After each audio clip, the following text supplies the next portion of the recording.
BFM Business, Happy Boulot, le MAG, Business Case. Allez, on va parler carrière pour cette fin d'émission. Je sais que c'est peut-être un peu présomptueux en ces temps difficiles de penser à bouger. Je vais pas vous dire, allez hop, soyez audacieux, quittez tout. Mais on n'est pas là pour se morfondre. Alors on va parler quand même on va essayer de se projeter dans les carrières. On va en parler avec Julien Morisson. Il est agent de cadre et fondateur du cabinet BIB. Bonjour. Est-ce que les cadres auxquels vous parlez aujourd'hui sont anxieux ou est-ce que quand même ils ont toujours l'envie de se projeter et de bouger ? Alors, je dirais que, bonjour, on a deux typologies de cadres. On a des cadres qui déjà s'interrogeaient avant le Covid sur leur situation professionnelle, le sens de leur travail, et naturellement, cette situation n'a fait qu'accélérer des reconversions éventuelles. Et puis, on a au contraire des personnes qui pensent à l'après, à l'avenir, et qui regardent un peu, nous sollicitent pour voir les formations qui vont être les plus pertinentes en termes de secteur, de niveau, pour l'après-Covid, finalement. Ceux que vous avez eus au téléphone pendant cette période, déjà, est-ce qu'ils vous ont plus appelé, plus sollicité qu'avant et quels sont leurs types d'interrogations ? Alors oui, clairement, on est beaucoup plus sollicité déjà par nos clients et puis par ceux qui apprennent à nous connaître par nos différents réseaux. Dans les questions qu'on a, on va avoir une partie, j'étais avec une RH la semaine dernière qui nous expliquait qu'il y a 6 mois dans l'usine au sein de laquelle elle exerce, il y avait 1000 salariés, que maintenant ils sont plus que 20 intérimaires. Naturellement, elle se pose des questions sur la suite et donc elle anticipe un départ qui devrait survenir au mois de septembre pour elle parce qu'elle ne se projette pas dans cette organisation, il n'y aura pas assez d'activité.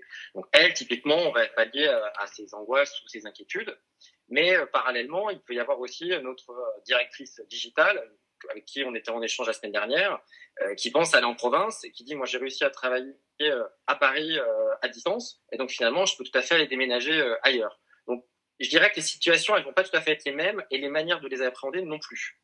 Il y a des changements de vie, mais ce que j'entends aussi dans ce que vous dites, c'est des gens qui n'ont pas envie de retourner dans leur entreprise telle qu'elle était avant, qui ont une envie de changement de poste, parfois peut-être une perte de confiance.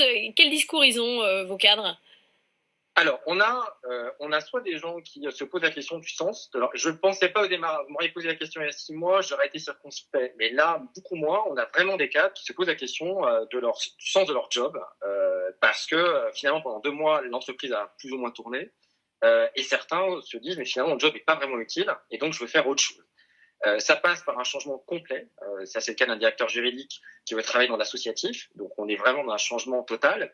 Ou quelqu'un qui veut offrir un autre cadre à sa famille et qui avait déjà ce questionnement en amont et qui du coup souhaite le mettre en place dans les mois à venir et qui nous sollicite pour essayer d'identifier la ville, parce qu'on peut pas aller n'importe où, hein, il y a des activités qui sont plus ou moins délocalisables, mais qui est vraiment dans cette dynamique de pouvoir se positionner ailleurs.